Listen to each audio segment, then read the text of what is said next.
આપ જોઈ રહ્યા છો ન્યૂઝ રાઉન્ડઅપ। હું છું સિદ્ધાર્થ ધોળકિયા।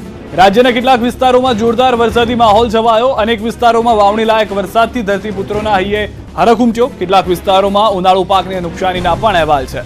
આ તરફ હવામાન વિભાગે આગામી 5 દિવસ દરમિયાન વરસાદની આગાહી કરી।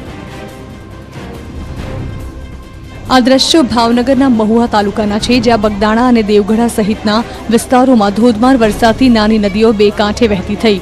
એકાએક અનરાધાર વરસાદ વરસતા અહીંથી પસાર થતી ભાદરોદી અને બુટીઓ નદીમાં પૂર આવ્યું। નદીમાં પાણીનો પ્રવાહ વધુ હોવાથી કોટડા, કળસાર, સથરા સહિતના ગામોનો વાહન વ્યવહાર થોડા સમય માટે અટકી પડ્યો। અમરેલી જિલ્લામાં પણ સતત 5મા દિવસે મેઘરાજા ધમાકેદાર બેટિંગ કરતા જોવા મળ્યા। સાવરકુંડલા શહેર અને ગ્રામ્ય વિસ્તારમાં ધોધમાર વરસાદ વરસ્યો। બારડા, જાબર સહિતના ગામોમાં વરસાદથી ચેકડેમો છલોછલ ઉભરાયા। અહીં માત્ર 2 કલાકમાં અંદાજે 3.5 ઇંચ જેટલો વરસાદ વરસ્યો। ભલગામ, સૂરજવડી નદી ખાતેના ચેકડેમ ઓવરફ્લો થતાં પાણીના તળ ઊંચા આવવાની ખેડૂતોને આશા બંધાઈ। તો સાવરકુંડલામાં સાર્વત્રિક વરસાદને પગલે નાવલી નદીમાં પૂર આવ્યું। ધારી, ઝર, મોરઝર, પરવડીમાં પણ ધોધમાર વરસાદ નોંધાયો। બગસરા તાલુકાના વિવિધ ગામોમાં પણ વરસાદી માહોલ છવાયો। શહેરમાં સારો વરસાદ નોંધાતા કુકાવાવ નાકા વિસ્તારમાં આ વર્ષે પણ પાણી ભરાયું। વરસાદની સાથે સાથે અહીં તીવ્ર પવન પણ ફૂંકાયો। ખાંભા શહેર અને ગ્રામ્ય વિસ્તારમાં ધોધમાર વરસાદ નોંધાયો। વાવણી લાયક વરસાદથી અહીં ખુશીનો માહોલ છવાયો છે। અમરેલીના શેલણા ગામમાં ધોધમાર વરસાદથી સ્થાનિક નદીમાં પૂર આવ્યું। પાણીના તીવ્ર પ્રવાહમાંથી પસાર થવાનું જોખમ ખેડનાર 2 ચાલકો મિની ટ્રેક્ટર સાથે તણાયા। પાણીનો પ્રવાહ એટલો વેગવંતો હતો કે બંને મિની ટ્રેક્ટર અંદાજે 2 કિલોમીટર દૂર સુધી તણાયા। આ દરમિયાન સ્થાનિકોએ બંને ચાલકોને તણાતા બચાવ્યા।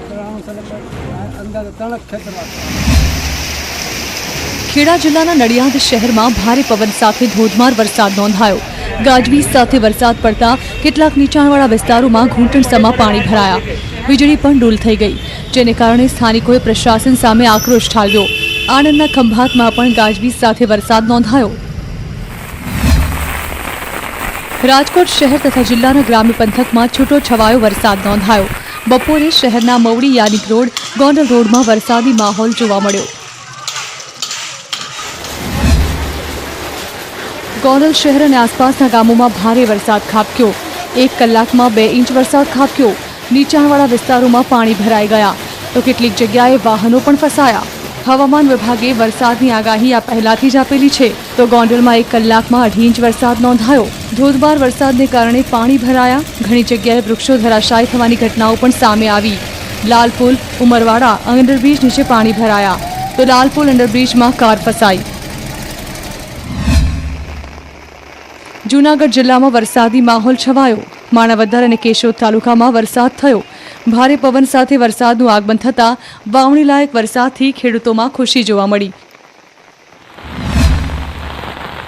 કચ્છ જિલ્લામાં પણ વરસાદી માહોલ જોવા મળ્યો। અંજારના ગામોમાં ધોધમાર વરસાદ વરસ્યો। રતનાલ, સુગારી અને ખંભરા ગામોમાં વરસાદ થતાં સતત 4 દિવસથી અહીં વરસાદી માહોલ જોવા મળ્યો। દેવભૂમિ દ્વારકા જિલ્લાના મુખ્ય મથક જામ ખંભાળિયામાં વરસાદ શરૂ થયો। વરસાદ થતાં લોકોમાં ખુશીનો માહોલ જોવા મળ્યો। સતત બીજા દિવસે બપોરના સમયે વરસાદ થયો। ભર બપોરે વરસાદ આવતા જામ ખંભાળિયાના લોકોને ગરમીથી રાહત મળી તો જામ ખંભાળિયાના રસ્તાઓ પર વરસાદી પાણી ફરી વળ્યા। બોટાદ જિલ્લાના ગઢડામાં 5મા દિવસે પણ મેઘરાજા મહેરબાન થતાં ગઢડા શહેર અને ગ્રામ્ય વિસ્તારોમાં વરસાદ શરૂ થયો। ક્યાંક ધીમો, ક્યાંક ફાસ્ટ વરસાદ થયો શરૂ। છેલ્લા 5 દિવસથી બપોરના સમયે વરસાદ શરૂ થાય છે। સમયસર સારો વરસાદ થવાથી ધરતીપુત્રોમાં આનંદ છવાયો। અમરેલીના લીલિયા પંથકમાં ધોધમાર વરસાદ વરસ્યો। બવાડા, બવાડી, ઇંગોરાળા સહિતના ગામોમાં ધોધમાર વરસાદ વરસ્યો। ભારે વરસાદથી બવાડી ગામના પાદરમાં આવેલ કોઝવેમાં પાણી ભરાયા તો ખેતરોમાં પણ વરસાદી પાણી ભરાયા। વાવણી લાયક વરસાદથી ખેડૂતોમાં આનંદ છવાયો તો કેટલાક ગામોમાં ખેડૂતોએ વાવણીની પણ તૈયારીઓ કરી। સવારથી સૌરાષ્ટ્રમાં વરસાદી માહોલ છવાયો। પોરબંદરમાં વરસાદ શરૂ થયો તો રાણાવાવ, કુતિયાણા, પોરબંદરમાં થયો વરસાદ। બરડાના ભૂમિયાવદર અને રોજીવાડામાં પણ વરસાદી માહોલ છવાયો। રાણાવડવાડામાં ભારે પવન સાથે વરસાદ પડ્યો। ભાવનગરમાં વહેલી સવારથી ધોધમાર વરસાદ વરસ્યો। અભિષેક સોસાયટીમાં લોકોના ઘરમાં પાણી ઘૂસી ગયા। અનેક ઘરમાં સોફા સહિત ઘરવખરી પાણીમાં ગરકાવ થઈ ગઈ તો પાણીના નિકાલની કોઈ વ્યવસ્થા ન હોવાથી દરેક વર્ષે સામાન્ય વરસાદમાં પણ લોકોના ઘરમાં પાણી ઘૂસી જાય છે. અનેક વખત કોર્પોરેટરને રજૂઆત કરી, તંત્રને પણ રજૂઆત કરી. દર વર્ષે લોકો રજૂઆત કરવા જાય છે, પરંતુ દરેક વર્ષે આ જ પરિસ્થિતિ સર્જાય છે. તો ભાવનગર માર્કેટયાર્ડ ખાતે વેપારીની ડુંગળી પલળી ગઈ. હરાજી બાદ વરસાદ થતાં ખેડૂતો પાસેથી ખરીદેલ ડુંગળી પલળી ગઈ. ડુંગળી પલળી જતાં વેપારીઓને મોટું નુકસાન થયું. તો અમરેલી જિલ્લામાં ખેડૂતોએ વાવણી શરૂ કરી. વડિયા પંથકમાં સારો વરસાદ થતાં તોરી રામપુર વિસ્તારમાં ખેડૂતોએ વાવણી કરી. સારા વરસાદને પગલે ખેડૂતોમાં ખુશીનો માહોલ જોવા મળી રહ્યો છે. સારા વરસાદને પગલે આ પંથકમાં ખેડૂતોએ મગફળીનું વાવેતર કર્યું છે. પહેલા જ વરસાદે અમદાવાદ વાસીઓને કફોડી સ્થિતિમાં મૂકી દીધા. માત્ર થોડા વરસાદમાં જ અમદાવાદ મહાનગરપાલિકાની ઘણી બધી ખામીઓ ખુલ્લી પડી ગઈ.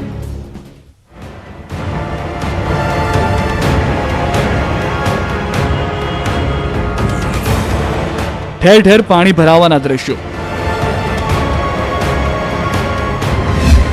સ્વિમિંગ પુલ બની ગયેલા અંડરપાસ.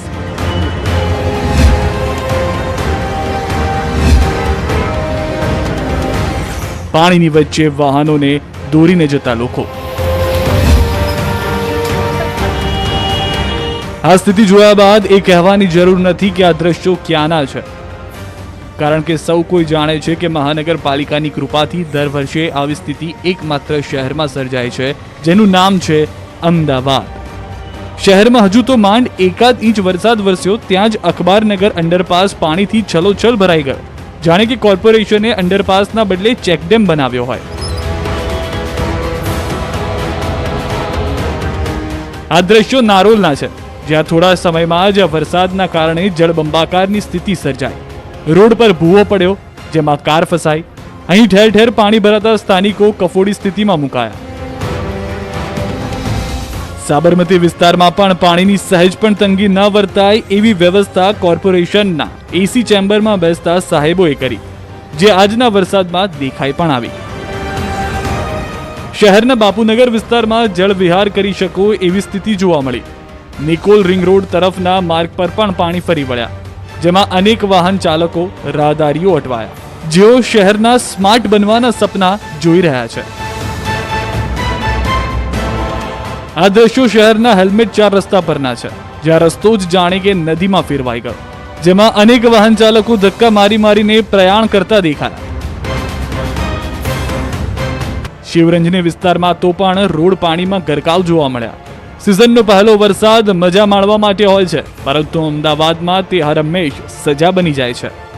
વાડજમાં પણ રસ્તાઓ જળમગ્ન થયા, જેને લઈ સ્થાનિકોએ આક્રોશ ઠાલવ્યો.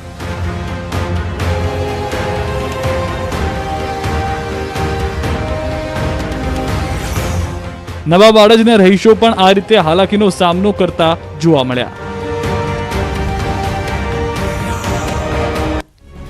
અનલોક 1ના બીજા ફેઝમાં વિવિધ ધર્મના ધાર્મિક સ્થળો ખુલ્યા. 80 દિવસ બાદ પ્રથમ જ્યોતિર્લિંગ સોમનાથ મહાદેવ મંદિર પણ દર્શનાર્થીઓ માટે ખુલ્લું મુકાયું. કોરોના વાયરસ ન ફેલાય તે માટે મંદિર પરિસરમાં વિશેષ તકેદારી રખાઈ રહી છે. સોમનાથ દાદાના દર્શને આવતા દર્શનાર્થીઓ માટે સેનેટાઇઝરની વ્યવસ્થા કરાઈ. ઉપરાંત દરેક શ્રદ્ધાળુ માસ્ક પહેરે અને સોશિયલ ડિસ્ટન્સિંગનું પાલન કરે તેનું પણ ધ્યાન રાખવામાં આવ્યું. મંદિરમાં પ્રવેશ કરનાર દર્શનાર્થીઓના સેનેટાઇઝેશન માટે ટનલ બનાવાઈ. પરિસરમાં 2-2 મીટરના અંતરે સર્કલ પણ બનાવાયા, જેથી સોશિયલ ડિસ્ટન્સિંગ જળવાઈ રહે. લોકડાઉન બાદ પહેલીવાર મંદિર ખુલતા અનેક દર્શનાર્થીઓ ઉમટ્યા.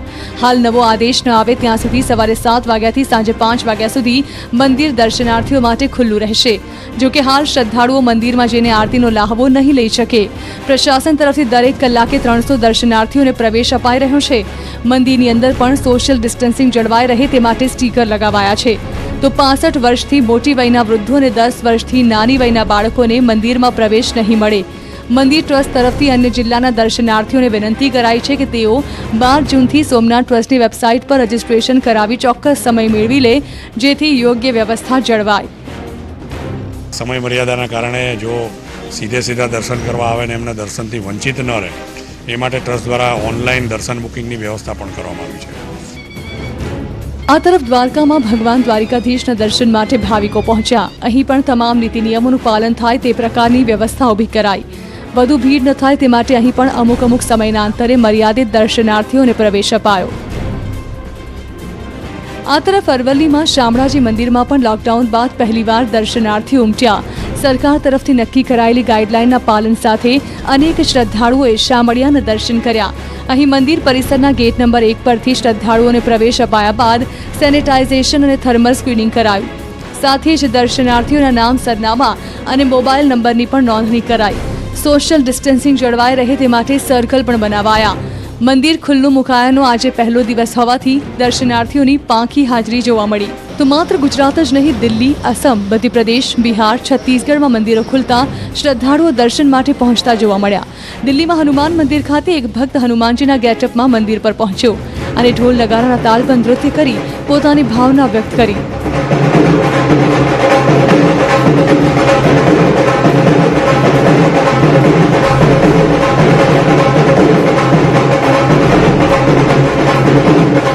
ગોરખપુરમાં પણ મંદિર ફરીથી ખુલતા સીએમ યોગી આદિત્યનાથ ગોરખનાથ મંદિર પહોંચ્યા અને પ્રાર્થના કરી. વિવિધ શહેરોમાં મસ્જિદો તથા ગુરુદ્વારા પણ ખુલ્યા. જો કે ઓડિશા, મહારાષ્ટ્ર, ઝારખંડ અને રાજસ્થાનની રાજ્ય સરકારો હાલ દર્શનાર્થીઓ માટે મંદિરો ખુલ્લા મૂકવાથી ઇનકાર કરતા અહીં મંદિરો બંધ રહ્યા.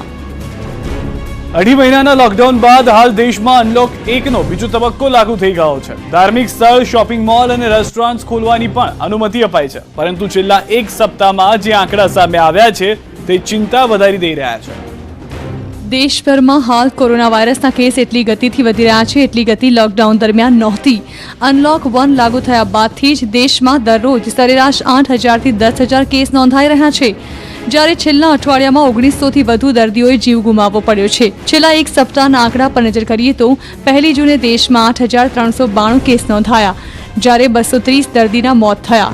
2 જૂને 8,171 કેસ નોંધાયા અને 204 દર્દીએ જીવ ગુમાવ્યો. 3 જૂને 8,909 કેસ સામે આવ્યા, જ્યારે 217ના મોત થયા. 4 જૂને 9,304 કેસ નોંધાયા, 260ના મોત થયા. 5 જૂને 9,851 કેસ નોંધાયા, જ્યારે 273 લોકોના મોત થયા. 6 જૂને 9,887 કેસ આવ્યા, જ્યારે 294 લોકોના મોત થયા. 7 જૂને 9,971 કેસ નોંધાયા અને 287ના મોત થયા. તો 8 જૂને 9,983 કેસ નોંધાયા અને 206 દર્દીઓએ જીવ ગુમાવવો પડ્યો. મતલબ કે દેશમાં છેલ્લા એક જ સપ્તાહમાં 74,468 કેસ નોંધાયા. તો 1,971 દર્દી કોરોના સામે જિંદગીની જંગ હારી ગયા. એક્ટિવ કેસોની સંખ્યામાં ભારત દુનિયામાં હાલ 4થા નંબરે પહોંચી ગયું છે. હવે ભારતમાં ઇટાલી અને જર્મની કરતાં પણ વધુ કેસ થઈ ગયા છે. છેલ્લા એક અઠવાડિયામાં દેશમાં 30% કેસ નોંધાયા છે. દુનિયાભરમાં 71 લાખથી વધુ કેસ અને 4 લાખથી વધુ મોત થયા છે. સૌથી વધુ કેસ ધરાવતા ટોચના દેશોના આંકડા જોઈએ તો અમેરિકામાં 20,07,000 કેસ છે, જેમાંથી 1,12,000થી વધુના મોત થયા. બ્રાઝિલમાં 6,91,000 કેસ છે, જેમાંથી 37,300ના મોત થયા. રશિયામાં 4,76,000 કેસ છે, જેમાંથી 5,900ના મોત થયા. ચોથા નંબરે સ્પેન છે, જ્યાં 2,88,000 કેસ છે, જેમાંથી 27,000ના મોત થયા છે. 5મા નંબરે પહેલા બ્રિટનમાં 2,86,000 કેસ છે, જેમાંથી 40,500ના મોત થયા. વિરમદ આપનું સ્વાગત છે. કોરોના વાયરસ સામેની લડાઈ કેન્દ્ર અને રાજ્યની સરકારોએ સાથે મળીને ખૂબ સારી રીતે લડી છે. આ નિવેદન સાથે જ કેન્દ્રીય ગૃહમંત્રી અમિત શાહે કોંગ્રેસને સવાલ કર્યો કે તમે કોરોના સમયે શું કર્યું. મોદી સરકારના બીજા કાર્યકાળનું પહેલું વર્ષ પૂર્ણ થતાં ભાજપ તરફથી વર્ચ્યુઅલ રેલીનું આયોજન કરાયું. સોમવારે ઓડિશા જનસંસદ નામની રેલીને સંબોધતા ગૃહમંત્રી શાહે મોદી સરકારની 6 વર્ષની કામગીરીની સિદ્ધિઓ વર્ણવી. સાથે જ કોંગ્રેસની સરકારોને આડે હાથ લીધી. કોરોના મહામારી સમયે કેન્દ્ર તથા રાજ્યની સરકારોએ ખભાથી ખભો મિલાવી કામ કર્યાનો દાવો ગૃહમંત્રીએ કર્યો. સાથે જ નામ લીધા વિના જ રાહુલ ગાંધી પર કટાક્ષ કર્યો અને સવાલ પણ પૂછ્યો. वक्रदृष्टा लोग हैं, जो विपक्ष के लोग हैं, वो जब सवाल उठाते हैं मैं उनको पूछना चाहता हूँ, भैया हमारी तो कहीं चूक भी हुई होगी, मगर निष्ठा हमारी बरोबर नहीं, हमारी गलती हो ही होगी, हम कहीं कम पड़ गए होंगे, कुछ नहीं कर पाए होंगे, मगर आपने क्या किया? कोई स्वीडन में बात करता है अंग्रेजी में देश के कोरोना से लड़ाई लड़ने के लिए, कोई अमेरिका में बात करता है. आपने क्या किया? इसका हिसाब तो देश की जनता को दो जरा. मैं हिसाब देने आया हूं. नरेंद्र मोदी सरकार ने जैसे ही कोरोना की आफत आई, देश के 60 करोड़ लोगों के लिए 1,70,000 करोड़ रुपए का पैकेज देश की जनता के लिए। आप हमें सवाल पूछते हैं, कितनी आफतें आई, इंटरव्यू के अलावा कांग्रेस पार्टी ने कुछ नहीं किया था। ये भारतीय जनता पार्टी की नरेंद्र मोदी सरकार है जिसने 1,70,00,000 रुपया लोगों को पहुंचाने का काम किया है। ગૃહમંત્રી શાહે પ્રધાનમંત્રી મોદીએ શરૂ કરેલા આત્મનિર્ભર ભારત અભિયાનમાં જોડાવા અપીલ કરી। हम भारत में बनी हुई चीजों का ही उपयोग करेंगे, विदेशी चीजों का हम बहिष्कार कर भारत के अर्थतंत्र को आत्मनिर्भर बनाए। मोदी जी की कल्पना है आत्मविश्वास से जगमगता आत्मनिर्भर भारत बनाए। સરહદની સુરક્ષા મુદ્દે કેન્દ્રીય ગૃહમંત્રી અમિત શાહના નિવેદન પર કોંગ્રેસ સાંસદ રાહુલ ગાંધીએ શાયરાના અંદાજમાં કટાક્ષ કર્યો અને સરહદની સુરક્ષા અંગે આશંકા વ્યક્ત કરી। રાહુલ ગાંધીએ ટ્વીટ કરીને લખ્યું કે સરહદની હકીકત બધાને ખબર છે, પરંતુ કદાચ રાજી થવા માટે આ વિચાર સારો છે। રાહુલનું આ ટ્વીટ અમિત શાહના રવિવારના નિવેદન પર છે। બિહાર ચૂંટણીને ધ્યાનમાં રાખીને યોજાયેલી ડિજિટલ રેલીને સંબોધતા ગૃહમંત્રી અમિત શાહે દાવો કર્યો હતો કે ભારતની રક્ષા નીતિને વૈશ્વિક સ્વીકૃતિ મળી છે। અમેરિકા અને ઇઝરાયલ બાદ આખી દુનિયા એ વાત સાથે સહમત છે કે અન્ય કોઈ દેશ પોતાની સરહદોની સુરક્ષા માટે સક્ષમ હોય તો તે ભારત છે। શાહનું આ નિવેદન એવા સમયે આવ્યું જ્યારે પૂર્વ લદ્દાખમાં ભારત ચીન વચ્ચે સીમા વિવાદ ચાલી રહ્યો છે। આ મુદ્દે કોંગ્રેસ અને વિરોધી પાર્ટીઓ સરકાર સામે સતત સવાલોનો મારો ચલાવી રહી છે। રાહુલ ગાંધીએ સરકારના મૌન સામે ગંભીર સવાલો ઉઠાવ્યા હતા। આ તરફ સરકાર પણ વિવાદના ઉકેલ માટે સતત પ્રયાસ કરી રહી છે। ડિપ્લોમસી અને વાતચીતથી પ્રયાસ ચાલી રહ્યા છે। બીજી તરફ રક્ષા મંત્રી રાજનાથ સિંહે સોમવારે ચીફ ઓફ ડિફેન્સ સ્ટાફ તથા સેનાની ત્રણેય પ્રમુખો સાથે બેઠક યોજી, જેમાં ભારત ચીન સરહદ વિવાદ અને તેના ઉકેલમાં ચાલી રહેલી વાતચીતની સ્થિતિની સમીક્ષા કરાઈ। રાહુલ ગાંધીની શાયરી પર રક્ષા મંત્રી રાજનાથ સિંહે પલટવાર કર્યો। મહારાષ્ટ્ર ભાજપના કાર્યકરોને ડિજિટલ રેલીના માધ્યમથી સંબોધતા રાજનાથ સિંહે કહ્યું કે ચીન સાથેના સરહદ વિવાદ અંગે હું સંસદમાં વિસ્તારથી જવાબ આપીશ। खड़े होकर मैं साफ साफ कहूंगा, दो टूक कहूंगा, इस देश की जनता को गुमराह नहीं करते। इस समय भारत और चीन दोनों के बीच मिलिट्री लेवल पर भी बातचीत चल रही है और डिप्लोमेटिक बातचीत भी चल रही है। भारत के सम्मान और स्वाभिमान पर चोट नहीं पहुंचने देंगे। समस्त देशवासियों को इस वर्चुअल रैली के माध्यम से मैं विश्वास दिलाना चाहता हूं। भारत की नीति रही है, हाथ में दर्द हो तो दवा कीजिए। यदि हाथ ही जब दर्द हो तो क्या कीजिए? हाथ में दर्द हो तो दवा कीजिए। यदि हाथ ही जब दर्द हो तो क्या कीजिए? क्या कहेंगे? हमारे देश की सेना शौर्य और पराक्रम पर विश्वास होना चाहिए।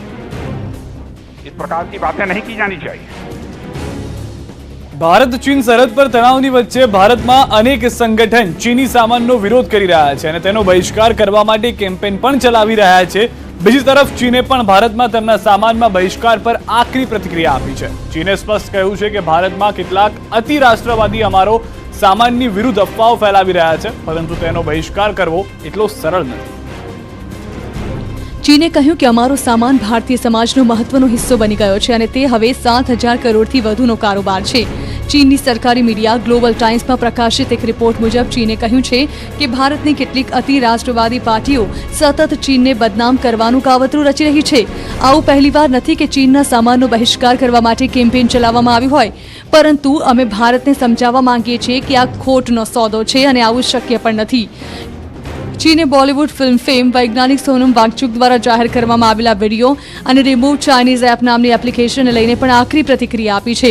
જો કે નોંધનીય છે કે આ એપ્લિકેશનને ચીનની ફરિયાદ બાદ ગૂગલ પ્લે સ્ટોરમાંથી હટાવી દેવામાં આવી છે। દાવા મુજબ આ એપને એવી રીતે ડિઝાઇન કરવામાં આવી હતી કે તે ચીનમાં બનેલી તમામ એપ્લિકેશનને સિલેક્ટ કરી આપના સ્માર્ટફોનથી ડિલીટ કરી દેતી હતી। ગ્લોબલ ટાઇમ્સમાં પ્રકાશિત લેખ મુજબ ભારતીય ચીનની વચ્ચે સરહદ વિવાદ કોઈ નવી વાત નથી અને તે એટલી ગંભીર નથી જેટલી ભારતમાં કેટલીક ખાસ વિચારધારાના લોકો વધારી ચઢાવીને જણાવી રહ્યા છે। બંને સરકાર સતત કહી રહી છે અને ભારતીય સરકારનું વલણ સકારાત્મક છે। ચીને ભારતીય મીડિયા પર કેટલાક અતિ રાષ્ટ્રવાદી નેતાઓને પૂરી સ્થિતિને વધારીને રજૂ કરવાના દોષી ઠેરવ્યા છે। ચીને આરોપ લગાવ્યો છે કે તેમના વિશે સતત ભ્રામક સૂચનાઓ ફેલાવવામાં આવી રહી છે। સમાચારોમાં અત્યાર બસ આટલું જ. મહત્વની તમામ ખબરો માટે આપ જોતા રહો ન્યૂઝ 18 ગુજરાતી.